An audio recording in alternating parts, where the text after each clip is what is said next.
What's up, guys? My name is Colin Moriarty. I'm editor of IGN PlayStation. We're here to talk about first-party and third-party games, and I'm here with Kez McDonald from IGN UK. Kez, we saw a lot of games, a lot more than we thought we were going to see. We did.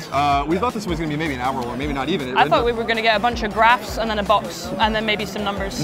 That was what I expected, and instead we got a whole suite of actual video games, which was brilliant. It was very surprising. We didn't see the actual PlayStation 4. We'll save that for the Scott Lowe hardware conversation. Because let's start with the first party games we saw. We saw games from Evolution. We saw games from not Media Molecule, but Gorilla. And we saw something from Media Molecule. Yeah, we did. I don't know what it was, but it was pretty amazing. I was going to say that wasn't really a game, but yeah, it was more of a tech demo. Well, let's start with Evolution's game. What did you think of this social, the kind of social racer that they're working on? Well, this is something we've been seeing already with stuff like Autolog and Need for Speed, right? I mean, social constructs in video games are now very much vogue.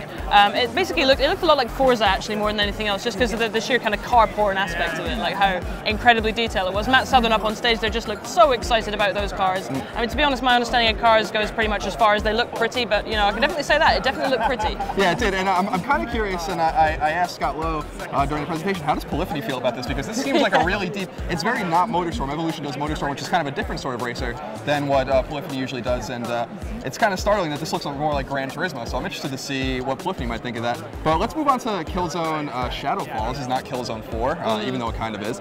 It's a beautiful game, at least that's from what we saw. What do you think of Killzone? It's very colourful, wasn't it? Yeah. I mean, really, like, there was a very different aesthetic there to the previous games in the Killzone series, which is good because it needs to differentiate itself a bit. Something we actually noticed a lot, I think, with a lot of the games out there is they were really colourful. They had a real visual signature to them. And to be honest, gameplay-wise, that looked like a target render to me. I'm not sure that was like actual gameplay at all. What did you think? Well, it kind of reminds me, if that's the case, of what they did with Killzone 2 when they showed it on PlayStation 3. It was kind of a bait and switch, and they had to admit it later. So it's unclear. It's unclear whether we've seen a similar situation that we saw with Killzone 2 way back in the day. And of course, I had to save Sucker Punch's new Infamous game, which is it's called Second Son. It's a little strange. It's not Infamous 3, and it would kind of be impossible to do Infamous 3 depending on the ending you got. What did you think of that game? I have no idea what to think of that. I mean, when they started talking about that, the intro was great. When they started talking about it, I was thinking this sounds a bit like Heroes, the video game. Now, from that, it looked like there might just be one hero, though.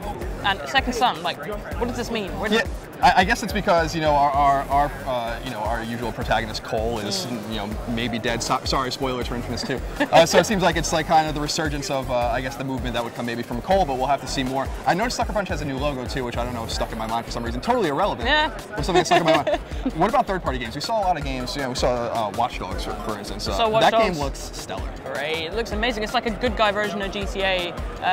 What's that CBS show that a lot of people are comparing it to? Person of Interest. Yeah, Person of Interest. Person of Interest, obviously. Yes. Yeah. It looked great. I mean, that looks realistic to me in terms of that being the actual video game, which is always what you're looking for. Events like this, you're always looking for, is that going to be the game? And I think Watch Dogs looks like it's going to be actually like that, which would be great. It would be. I hope it's a launch title. Yeah. And then we saw some unexpected stuff from Blizzard. I have been saying for a long time Diablo 3 would come to PS3. Yeah. Now we know Diablo 3 is coming to PS3 and PS4. Are you excited about that, or do you think the time's kind of passed? To be honest, I mean, when he got up there, I was like, wow, new Blizzard game for consoles, this is going to rock my world. And then it was Diablo 3, and it was a little bit disappointing. You know, it kind of ruined the vibe of the conference a little bit for me at that point. But I mean, still, Diablo 3 is a great game. Yeah. It's if you haven't played it already, has everyone played it already? I don't know. I don't know. A lot of people have. I'm not much of a PC guy myself, but I will play it if I can have the DualShock 4 in my hands. Another thing we saw, which was kind of not expected, was Activision and Bungie showing off Destiny. We saw some new gameplay from that. It's pretty cool to see Bungie at a PlayStation conference, isn't it? Yeah, I mean, it's been since what, Oni, since we've seen Bungie on a PlayStation console or any console other than an Xbox, obviously. So it's promising. You know, it was really cool though.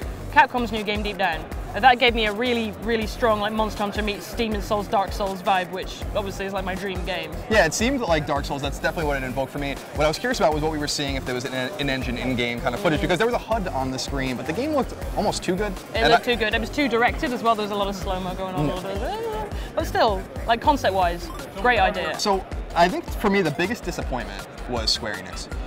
They showed Agnes's Philosophy, which was basically what we had already seen of the game, demo. which was a little disappointing. And then they came on stage to tell us to be excited about E3 so we can see more Final Fantasy. Yeah, they were like, we've started working on the new Final Fantasy. It's like... I'm kind of curious about the old Final Fantasy you never finished. What about that one? What happened to that? Yeah. Again, the missing games of PlayStation. It is a little weird, yeah, there are missing games, but we saw so much more, I think, than we both expected. And as tired as I am, and I'm pretty tired, Kez is much more tired because she came from England today. I've been up for like 22 hours. Yeah, she's been up, so we're a little tired, we're a little shaky, sorry about that. But for all things PlayStation 4, as well as PlayStation 3, PlayStation Vita, and all things video games, you want to keep it tuned to IGN. Thank you so much for watching with us, and until I get back to San Francisco for another podcast Beyond.